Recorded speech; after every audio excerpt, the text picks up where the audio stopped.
The following is a Hoop Ball presentation.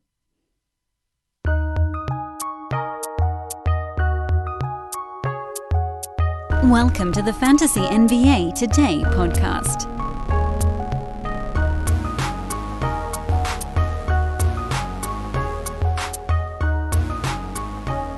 Last day of September. Coming down the chute, 19 days until the start of the NBA season. I like starting shows with that countdown. Makes it feel very real. Happy Thursday, everybody. September the 30th. This is Fantasy NBA Today. I'm your host, Dan Bespers. Hope you guys have been enjoying these last couple of shows. Just the start, the tip of the iceberg of the stuff we've got coming up for you here over the next couple of weeks. I am, of course, referring to our visit from Zach Hanshu on Tuesday, Matt Straub on yesterday's show. Two awesome fantasy minds. And we've got, another 11, 12 of those coming up. They've given you a total of 12 late-round targets. I don't think there was actually any overlap between the two. What did Zach say on Tuesday? His was Reggie Jackson, Nerlens Noel, Mason Plumlee, DeAnthony Melton, Larry Nance, Kemp Birch, Facu Campazzo. And Straub was Sadiq Bey, TJ McConnell, Mo Bamba, Daniel Gafford, Josh Giddey. No overlap there. So you guys have gotten 12 late-round snags on these so far. I say all of this, of course, with the segue in mind that today we're actually pivoting back into the mock draft results for one show. Scheduling anomalies and so forth, and I do want to continue to have these shows on the weekend, so we've got plenty of content to cover it. But today's show, we're going to be going picks 49 through 72 on the 9-category mock draft. The one that we've been breaking down, so you guys will have a better idea of what's coming as we do work these episodes in between some of the others. Tomorrow's show, Friday's episode, will be with the great Aaron Brewski. Trying to get him on every week right now and kind of get back to what we used to do here on the show. We'll have one over the weekend, likely with Brandon Marcus. We have Matt Lawson coming up. When the hell I'm going to drop all these things, I really don't know. At some point, we'll get past pick 72 on the mock draft, but you know what? You get it when you get it. Good stuff all the way around. You can follow me on Twitter at Dan Bespris, DanBesbris. I would love it if you did. Yesterday, for instance, need a reason to follow me on Twitter. Yesterday, I did a tweet storm about all of the first-round players on Yahoo's pre-rank. So we're talking things through on Twitter. Today, on Twitter, I'm going to be breaking down some of the hype guys, and eventually we'll have a show on that as well. But if you want that information coming up now, I'll be breaking it down, and I'm sure I'm going to get yelled at a bunch because these are the guys that everybody is really high on, and I'm about to take you off of that train. I'll lasso you, pull you off of the hype train. This show, Fantasy NBA Today, is a Hoop Ball presentation. Hoop-ball.com, the website, at HoopBallFantasy on Twitter for live, up-to-the-minute breaking news on all things fantasy-related throughout the season. Injury news, contract news, individual game box score news. It's all there.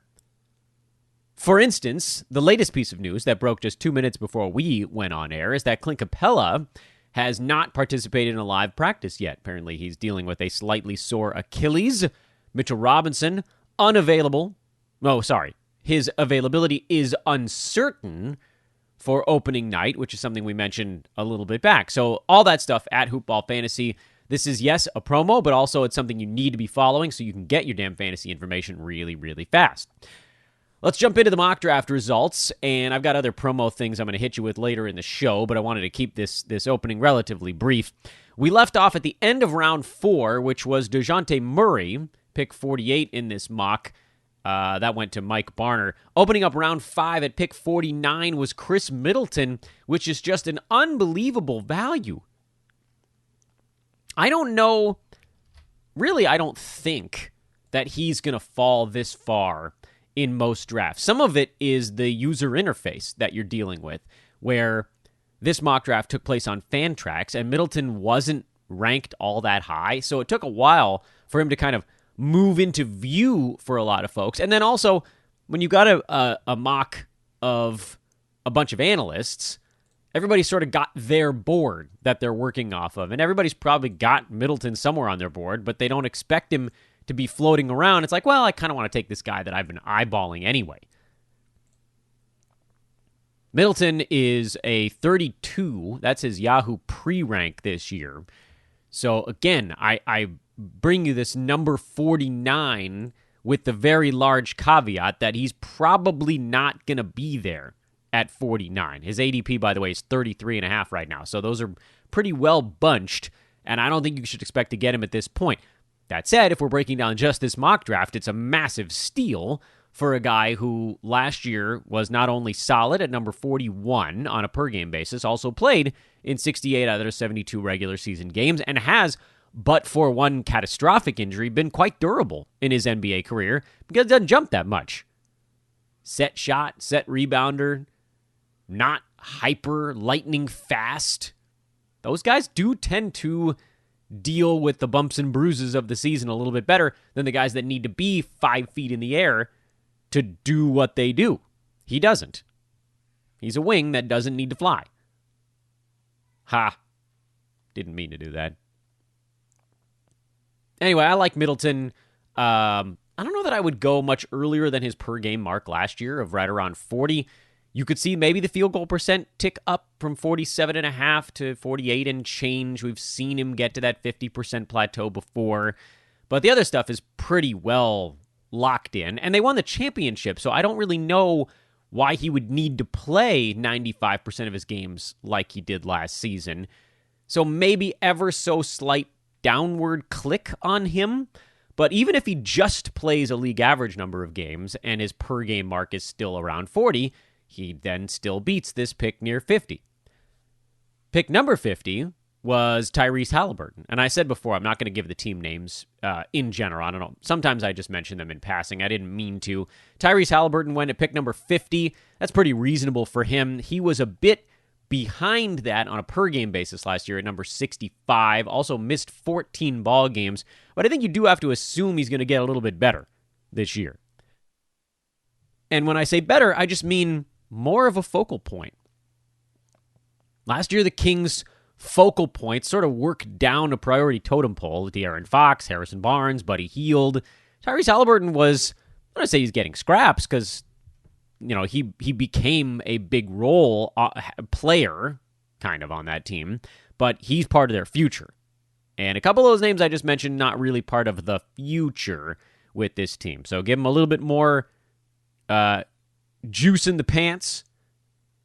And then I don't know on the durability side. You know, he missed some games last year, but it's hard to know if that's going to be something that carries over. We just don't really have a body of work on him. So I handicapping how many games he's going to play, I think, is really the hard part for Halliburton. But handicapping what he's going to do, at 65 last year, you just assume there's going to be some sort of marginal increase in his role and his skill. So move him up the board a little bit. So 50's fine. I'd love it if he went a little bit later than this, though, because I do think 50 is probably the per-game target for him, and then he beats this if he's healthy.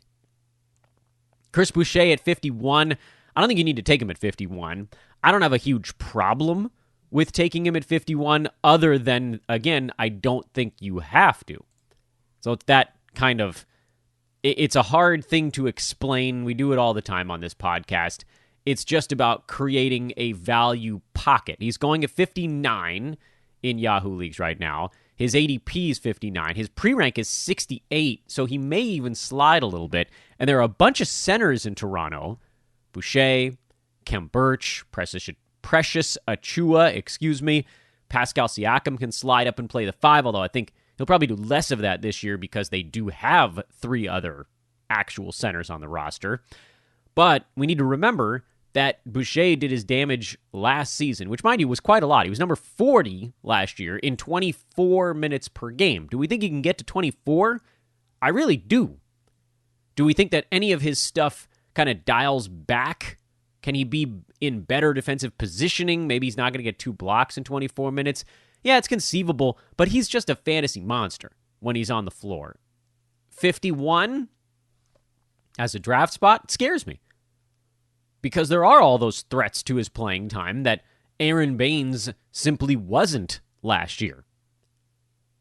And then there's this like, well, maybe he gets better. It's possible, but he's already basically 30. Came into the NBA very late. I think he's 28 without looking it up. I think I'm wrong, but I think I'm close. So a little early on Boucher for my taste. I think he's a guy you probably can create some really nice value with if he goes in the 6th, where he's generally been going. Or very end of the 5th, pre-rank in the 6th. We'll see how it moves over time. Darren Fox at 52. That's fine. I mean, that's more or less where he was when he kind of got his stuff together later last season. It was like the last 2 months of the year, if I'm getting that right. I know he missed a little bit of time towards the end, but he was a top 25 guy the last month and a half. I don't think he takes 21 shots a game. I don't think that the free throw percent is permanently higher, but I mean, that's the thing with him. If the free throw situation rectifies itself, he has insane upside because he gets to the rim, so his field goal percent is going to be good. Monster steals guy, going to get you a bunch of assists. Of all of the point guards with free throw issues, he's the one where you're like, I guess I could see this getting better because he takes so many, and it so much rests on his ability to make the foul shot. That said, I'm too big of a chicken. I'm a chicken bleep when it comes to Darren Fox. I don't believe in my heart of hearts that Fox is going to get better at the free throw line. I just, it's conceivable. Yeah, I mean, it could happen. His ADP is 44 right now, so he's generally off the board already when you get to this point. Everybody loves assists. Everybody loves Darren Fox because he's cool, fun to watch, that whole thing. Yahoo's got his pre-rank at 56, so perhaps his ADP slides a little bit there. They have his free throw percent at 72, which again, he's taking 8 a game. He's at the line all the time, and he's bad there. He's a great punt free throw build guard to throw into your lineup. That's for damn sure. But 9-cat Roto, there are reasons to be worried. But here's the thing, the comparison you need to make, when his free throw stroke isn't going, he's in that 50 to 80 range. When it is, he's top 25. So it's a big deal, one category with him.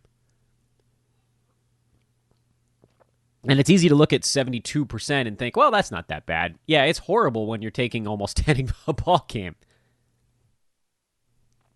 Anywho, he's an upside play, and I have advocated doing that when you get to the 5th round. My upside plays, I hope, are not going to be ones that put a dent into a category that I was hoping to win. And you know me, Roto, I'm attacking percentages. I've told you the guys I've picked in this league so far. Jason Tatum, Bam Adebayo, Chris Paul, Tobias Harris.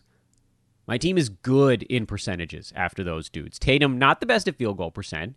Adebayo, not the best at free throw percent, but those two guys more than cancel each other out. And then Chris Paul and Tobias Harris are two of the better percentage guys in both. Ones that are strong in both of them. We're not at my next pick yet. Derek White went at pick number 53. We actually talked to Zach already about this one on Tuesday. I thought this was a little early for Derek White. And I said that to him. I was like, look, what went into your head at this point? And he was like, I don't think he was getting back to me. And that's reasonable. If there's a guy out there that you're targeting that isn't going to last, in this particular instance, I think that would have been about 14 picks later, then you kind of have to. I don't like to do that in the 5th. I don't like to do that until the 7th round, where you're just like, okay, go get him. Go get him, Tiger. Because if a guy's not going to get back to you, then maybe he just shouldn't get back to you. Maybe the reason he's going there is because you've wiped a little bit of the value out. And when I look at some of the names after him here, I'm like, look, there are some guarantees. There are some guarantees still on the board, and I take those guarantees until they run out. That said, I do like Derek White, as I also said on Tuesday's show. I think he's the Spur actually with the better upside, because if his field goal percent comes around, he's actually good in more categories than DeJounte Murray. I like them both. I should probably specify. But I think Derek White's going to be the value. I think he probably... I don't think you have to take him at 53. DeJounte Murray's ADP is 53. Derek White is not going as early. Where the hell's he been going? Farther down the board. 80 in Yahoo is White's ADP right now. Wow, that's way down the board. What do they have his pre-rank at? 66? All right, so that'll move forward. But still, 66 I'm actually on board with. I think he's better than that. I think Yahoo's got him too low. Got to stay healthy, I guess. John Morant at 54? I've lost track. I'll pass. I'm not a John Morant guy, particularly in 9-category leagues, and Roto in particular. He's it's the weirdest thing with him. His reality ability just doesn't match the fantasy output at all. And it has to do with being not as good in specifically the categories that people aren't really paying attention to. I mean, it's the darndest thing. Like, he was outside the top 150 the last 2 months last year. It just wasn't, it was bad. He didn't have a good fantasy season. And I don't know how we fix this in one off season. John Morant was number 206. How is that even possible? It's like, it doesn't add up. 19 points, 7.5 assists. But then here's the issue. Bad at free throw shooting. Low field goal percent. Steals and blocks were low. 3-pointers were low. Rebounds weren't all that great. And turnovers were kind of high. He was legitimately sub-league average in 7 out of 9 categories. What do we think gets better? He probably scores more this season. Probably more 3-pointers. So maybe maybe threes is no longer a negative for him. I don't know that field goal and free throw percent are going anywhere. We see these guys tend to improve on their free throw percent little by little, but it's going to have to be a pretty good jump to get him even inside the top 100. So then 50, I don't know. I'll bug Alex. This is Rick Lean on this. I'll bug him because he's always been with me on Team Old Man, and he went Team Fun in this mock draft, and so I'll harass him about that. John Collins went at 55, and this is an unbelievable steal at 55 because you know he's a set your watch guy, and you know how much I love the set your watch guys. The clock is set to John Collins. He was number 47 last year. He'll probably do the exact same thing this season. His durability is decent. He played slightly more than the league average number of games last year, so he was more like early 4th rounder. And here he is going mid to late 5th. So yeah, easy value there. Is he going to blow the roof off the building and go top 25? Probably not. But you don't need that. Just beat someone's value marker at pretty much every juncture, and you're good to go. Lonzo Ball, we talked to Matt about Lonzo quite a bit on yesterday's show. He's high on him. I am medium on Lonzo. I thought that was a really safe pick, and he thought it was a really exciting one, which I guess when you average it out, puts it at like safe plus. Still, I mean, it's solid. You know, Lonzo was quietly good last year. He's number 48 per game basis. My big issue with Ball is not that his game may or may not translate to Chicago. It will. My issue with Ball is that he has kind of quietly never made it through a season healthy. It's weird. Like, we haven't noted the fact that he's generally hurt. And I do think you have to handicap that in. So even though he was number 48 per game, he was far lower than that on a totals basis. And then, yeah, with Roto, you can go for the per game upside here, and that's fine. But in a new situation, that's why I feel like it was more safe than super upside, because I don't think he's going to do more in Chicago. The goal here is maybe to keep him on the floor. My pick was next. I went CJ McCollum, and I've lost track of what number this is. I think this is 57, and that's also a really safe pick. I'm not about to like pat myself on the back on CJ McCollum. He was number 30 on a per-game basis last year. I don't think he's getting traded for Ben Simmons, because Simmons is looking like kind of a butthead lately, the way he's handled this whole thing, and I don't think teams are ready to part with stalwarts of the organization to go get him. I don't know where he's going to end up, but it feels less and less like Portland. At the beginning, it felt like more and more like it might be Portland, and now you're hearing maybe some bad teams want to go and try to speed up a rebuild. Anyway, McCollum last year, 3-pointers were unseasonably high, but everything else was pretty much replicatable. He's always somewhere between 40 and 60 on a per-game basis. Better years, he's closer to 40. Last year, he exceeded that. Last year's broken foot was really the first real injury he's had basically in his career. So you've got a nice, firm base guy who's almost, I don't want to say definitely, because nothing is definite, but at 57, odds are he beats that mark. And then the guy behind me in this draft was another one that I was looking at like, hey, this guy's going to beat this mark. And that was Jonas Valenciunas at 58. People are down on JV, but he's going to play. And now we're hearing that Zion's dealing with a little nagging thing that, I don't know. I don't even know if it keeps him out for a ball game. But the Pels went out and got JV. They wanted him, and they should. He gives them a rebounding presence that isn't a massive offensive liability like Steven Adams was. So JV's going to go out there. He's going to do his thing. He's not going to be as good as last year, where he was number 31 on the season with Memphis, because he's not going to be quite the same focal point. But he gets to do stuff by just being around the bucket, and he'll be their center quite a lot. I think his minutes trend down. He was at 28 last year. It's probably going to be more like 26 this season. But to me, that still puts him in the top 45 per game. And he's also been pretty durable lately, other than a couple of COVID scares last season. And then he had that big injury 2 years back. 3 years back? I don't remember anymore, but not one that I'm super concerned about either. DeMar DeRozan at 59, that feels like a pretty damn safe place for him also. He'll take a little hit this year, but he was number 43 per game last season. 22-7 this year feels probably a bit out of reach.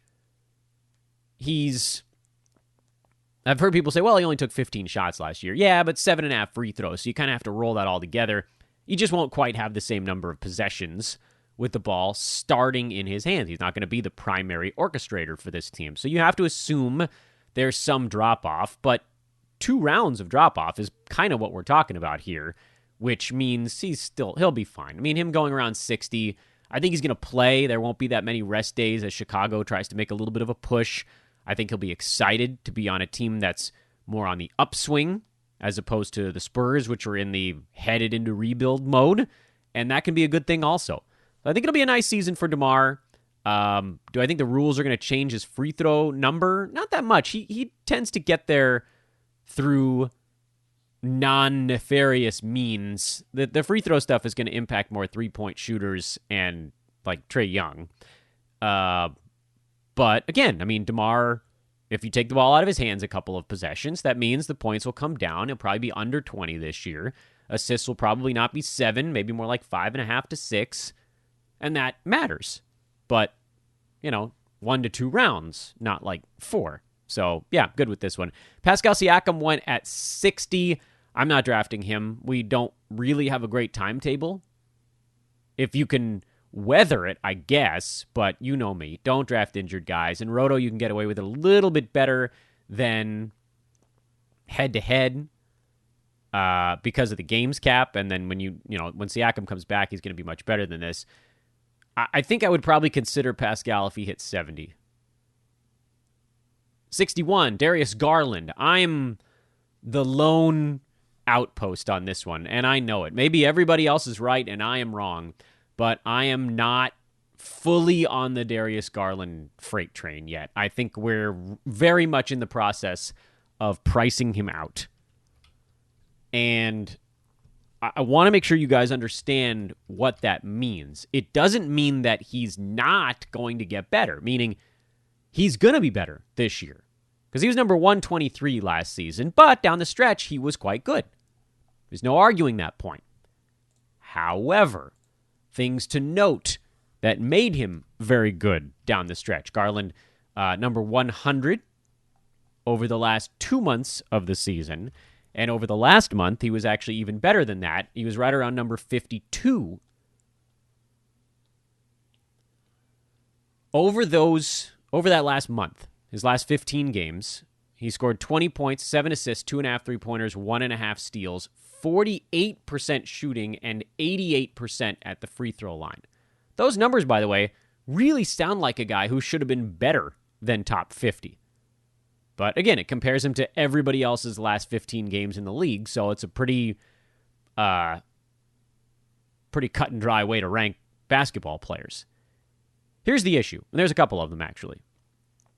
Well, like a handful of issues, like Al Horford is in that list because his last 15 games, he didn't play after a while. But anyway, don't worry too much about that. Garland's last 15 games, yes, you could see the 16 shots per game sticking because Colin Sexton was basically there. Although I do think that with Markkanen coming in and the Cavs continuing to add young guys, I don't know that that's going up very much. You could see the 20 points, the 7 assists. You could make an argument that those things stick also. That's fine. Here's the thing.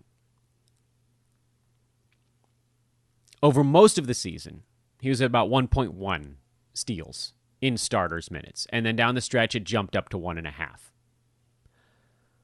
Over his career so far, he's been about a 43% shooter from the field. And I know that's a number that can change. And even over the course of this most recent season, he was 45%. But that's because half the year he was 42, and then these last 15 games he was 48. I don't think 48% sticks. I don't think 1.5 steals per game sticks. I think the free throw number is a good one. He's a good foul shooter. The scoring, the passing, the threes, that stuff probably does stay. But if you adjust, even if you give him a little more usage than this, which I don't know that that's going to happen because that would be a lot. 20 points and 7 assists is a ton. I mean, you're talking about like Jimmy Butler level usage. 21 and 7 was Jimmy. So, I don't know how much more than that Darius Garland can really shoulder as long as Colin Sexton, Larry Markkanen, Isaac Okoro, Jared Allen, as long as these guys are still floating around out there. I don't know, like how much more do they really want to put on his shoulders? Maybe a little bit more. Let's just say a little bit more for argument's sake. We're going to make our argument as hard as possible here. Let's say he does get a little more usage and he goes up to like 22 and 7.5 this year. Great. That would move him from this exact spot. If he added another bucket and another part of an assist, that would move him from 52 probably to about 45. That's it. Not a huge jump, but a jump, half a round or so. But what if the 48% shooting and the 1.5 steals come back to 45 and about 1.1 or 1.2? That drops him right back down, probably farther, maybe a full round to late 50s. And I don't know how it gets much better than that. So again, I'm playing that gray bar, blue bar game where I want you guys to just sort of visualize it with me.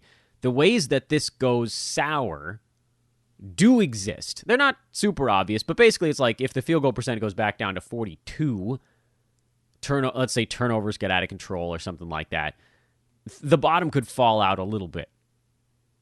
But he's going to get a ton of usage. I mean, it's going to be more like the end of last season. It's probably not going to fall too far. But I worry that as we continue to push him up the board, and this draft he went at 61, and I'm seeing him go in the 50s now in a lot of drafts. Unless he's super durable this year, I don't know how he beats that mark. It felt like 50 was about a best case scenario. And he did miss a bunch of time. Little nagging injuries, but they could pop up again. I don't think we can just assume they won't. You sort of assume the same thing happens again. So I think we've kind of priced him out a little bit. It's not that I hate the Darius Garland pick. It's that I don't like where he's been going. He probably falls into that hype train category of guys that just everyone keeps trying to one-up the dude in the mock draft they just watched. Oh, he went at 62. I better take him at 58. And then somebody watches that draft and they're like, well, I better take him at 54. And all of a sudden he's going at 50, and a best-case scenario is like 48. You've priced out the value. At the same time, this pick did happen on the turn, so he sure as bleep wasn't coming back 24 picks later. Pick 62, Mikel Bridges. I like this one a lot. He was outstanding last year. He was actually a first-rounder last season. Was he a first-rounder or was he just outside of it? Nope, number 11. First-rounder last year because he played in all 72 ball games. He won't do that again off a finals run, but he might get close, and his role should stay pretty much the same. This is a tap-in. This is an absolute gimme at 62. Gordon Hayward at 63. I think you probably could get him a little bit later than that this year. The world has soured on Gordon. I know it's not Gordon. I meant Gordon Giricek. Giricek? Was that the one? Don't call me Gordon. Where the heck did Hayward even end up last year? On a per-game basis, he's probably going to beat this number, even though the Hornets have added people. He's number 45 per game last year. He's probably going to be around 50 again this season. That's just where he hangs out.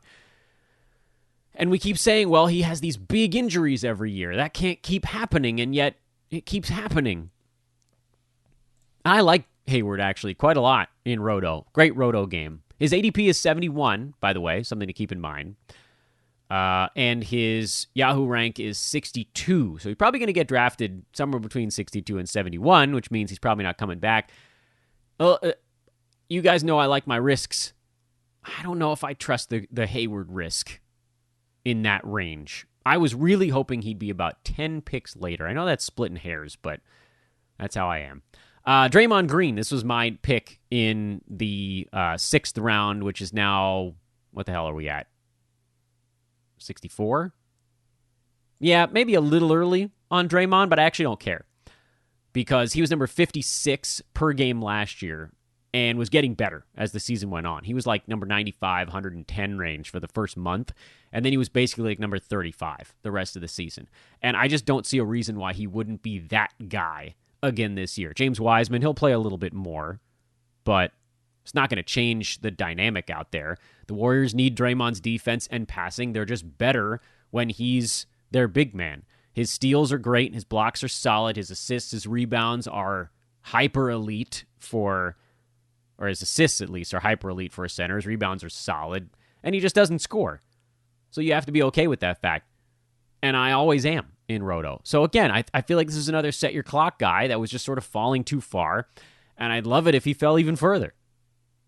I don't know that he will. ADP, by the way, on Yahoo is 61 on Draymond, so I probably got him about where you need to get him. And I like it. I think he beats it. Terry Rozier at 65, like that pick. Talked to Matt about that on yesterday's show. That's another one that feels like a really safe, easy one. Deangelo Russell at 66. This is... I'm probably just leaving Russell alone. He could explode this year, too, and then I'd feel silly, but every time I venture into the Deangelo Russell business, I get burned. And I preach on this podcast, not holding fantasy grudges against players, because you have to take each season as its own little microcosm. But for Russell, he's another one of those point guards who doesn't shoot free throws that great. His field goal percent is atrocious, where, Darren Fox actually has that fixed. And he's on a team now that has Anthony Edwards, Malik Beasley, and Karl Anthony Towns, so he doesn't have to be a guy taking 17, 18 shots a ball game. Really, honestly, I wouldn't be surprised if Deangelo Russell was outside the top 80 this year. Would not surprise me at all. So I'm probably leaving him alone in 9-cat. He's usually a pretty high turnover guy, too. And I don't like those bad percentages. I'll give Matt Smith a hard time on this one, because the rest of this stuff, like the rest of Smith's team is so damn good that I had to pick one. That'll be the one where I give him a hard time. Ben Simmons at 66, and this was, I think, right before he demanded out, so we'll just ignore this one. Russell Westbrook at 67. We talked to Zach about this on Tuesday. I'm not a fan of it. He tried to convince me. It didn't really work. He was 77 last year, but he was top 40 once he started to figure things out. I can't wait that long on him. I can't imagine he gets to do as much with the Lakers as he did in Washington. I know he and Beal were kind of splitting. It was like your turn, my turn kind of thing, and maybe that happens in LA between he and LeBron, but it's just LA's a better team. They don't need to score 135. There's going to be defense. There's going to be actual offensive sets. The pace won't be as high. Russ might have a decent year, and his counting stats are always going to be crazy high, but the free throw thing is a mess. That hasn't solved itself. Turnovers are always high. Field goal percent is always low. It's too much to bite off in a 9-cat roto format. It's too much of an anchor every time he goes out onto the court. Ultimately, you're probably going to have to bench him at some point. She's like, I can't. I need to win. I need to gain a ground in field goal percent and free throw percent, and you're going to dread starting one of your own players. That's a bad feeling. Colin Sexton at 69? I've lost track. Was that 9, 10, 11? Yeah, sorry, I jumped one. I missed a number in there somewhere. It doesn't matter. You've heard every name. That's the important part. Colin Sexton at 69. He was, oddly enough, number 103 per game last year, and he probably doesn't fluctuate very much off that. Got off to a really fast start. Cavs, I think, are souring a bit on him as their primary, and it's part of why Darius Garland is going so early in fantasy drafts this year. But Sexton's still going to get his 17, 18 shots a game. He's decent percentages guard, but really doesn't do a whole lot else. His points and percentages, and that's kind of it, which that's fine, but it's a little bit of a specialist level thing. So a little early for me on the Sexton one. Hard to find a ton of points once you get past this juncture. I get that. You know me. I don't really care that much about points anyway. Unless he gets to this mark if he plays in about 78 out of 82 ball games. That's probably the math there.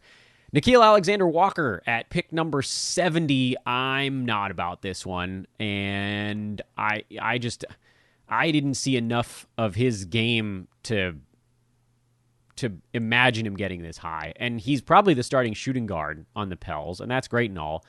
But he's going to need to score a ton to get anywhere near this point because his percentages are going to sink you.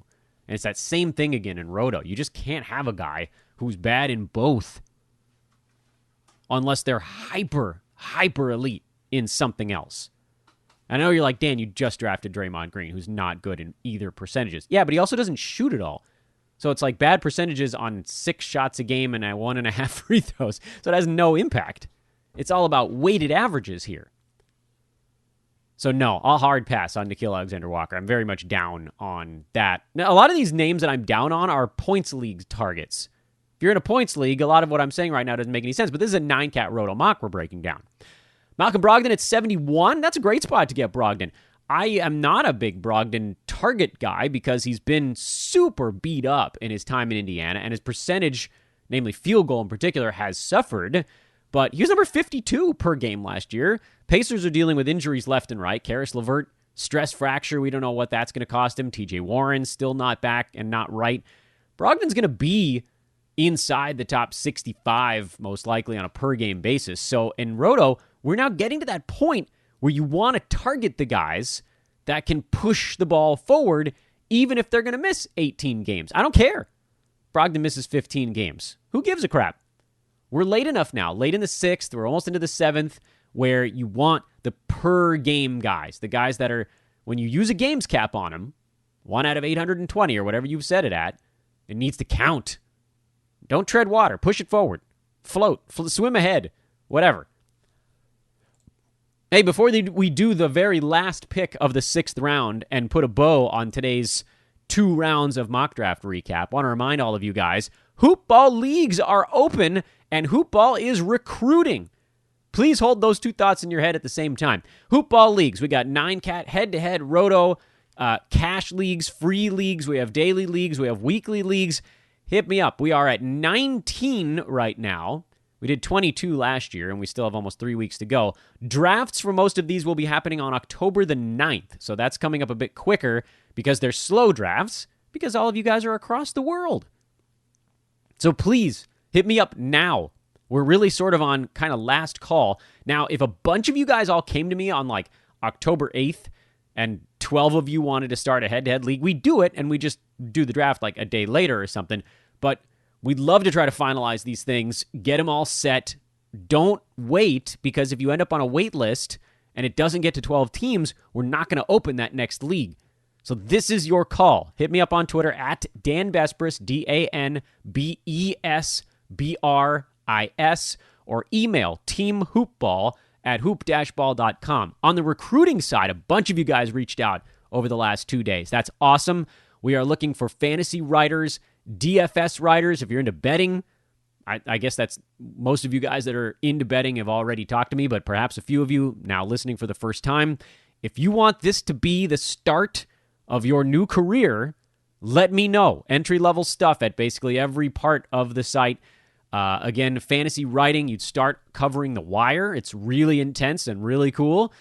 DFS, you kind of slot in probably a little higher on the food chain because there just aren't as many guys working in that division. And you'd be working with some really awesome people on both. So please do bug me about hoopball leagues or recruiting. Again, that's at Dan Besbris, or email teamhoopball@hoop-ball.com. By the way, again, before we do that last pick here, please do rate and subscribe to the podcast. 5 stars would be lovely. Subscribe. Every time you hit that button, it helps us. So we move up the board, and more people see us as they're like, what should I listen to this year to get my fantasy advice? And the more of that happens, the fewer ads we can put in this thing. You may have noticed I haven't been doing very much advertising promo lately outside of the ones that our host provider drops in the middle of the program. Want to try to keep it that way, and the way we get there is by getting a crap ton of listens. The last pick of the 6th round was Jarrett Allen at 72. I say it with some surprise in my voice because I've seen him fall in some spots. His ADP is 66. Yahoo has him ranked, I believe, later than that. I can try to pull it up quickly here. Yeah, 81 is their pre-rank on him. And from a projection standpoint, Yahoo's probably got this one pretty close to right. Allen was number 87 last year on a per-game basis, 13-10 with a block and a half. The hope, I think, if you're drafting Jarrett in the 70s, is that his blocks come up from 1.5 to closer to 2, 1.7, 1.8. That would make all the difference because that's one of really 3 categories where you can put a stamp on things. He's the starting center out there, more or less unchallenged in that role. Field goal percent is going to be good to great. Rebounding is going to be good to great. We need blocks to be better than great. 1.4 isn't quite good enough. That's the upside with Jarrett Allen. I see him as a pretty safe second center. I'd rather get him in the 80s. I'd rather get him towards the end of the next round, which would be sort of late 7th. Even mid-7th I'd be okay with. Late 6th is questionable. I will say that this team only had 1 center after 5 rounds and basically had no blocks, so I get it. The other guys that are floating around after Jarrett Allen that block shots, Isaiah Stewart, Jakob Poeltl, Mitchell Robinson, although it doesn't sound like he's going to be ready to start the year, Brook Lopez, Nerlens Noel if you want to hunt backups, and then you're into big guys that are more flyery picks, like Mo Bamba. You can't rely on him on a night-to-night basis. Yeah, I'll get you some blocks when he's healthy, but how often is that going to be? So I get it. This team looked at their club, and they were like, wow, I'm very good at scoring, passing, shooting, pretty good in steals. Yeah, pretty darn good in steals, actually. The one thing that they were horrible at this point was blocks. So they went out and got the guy who was probably going to block the most shots. I don't think you have to take him here at 72 if your team is not in dire blocky straits. So I have issue with it, but at the same time, I totally understand why this team did it. None of those really good block guys were coming back. Except for Brook Lopez, who, we don't know what... Actually, he didn't make it back either. Sorry. Brook Lopez, Isaiah Stewart, Jakob Poeltl, all 3 of those guys were off the board before this particular team's next set of picks. Next turn. Front-end turn, I guess it would be. So I get it.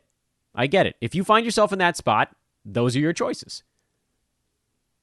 Would I go Allen, Poeltl, or Stewart if I was picking between those 3? Probably Stewart. Then Allen, then Poeltl would be my third of them. Poeltl probably falls more into the Brook Lopez chunk for me, for whatever that's worth. And don't worry, we'll hit these next 2 rounds the next time we have a break in guests. 1 day, 2 days, 3 days, 4 days from now. Who knows? But we'll get there. Thank you for everything, everybody. Thanks for listening. I can see the interest is picking back up. Welcome once again to anybody tuning in for the very first time. I am unbelievably grateful to have you. I am Dan Vespers for Fantasy NBA Today. Have a great Thursday. Again, back with Brew, the big dog, tomorrow on the pod. We'll talk to you then.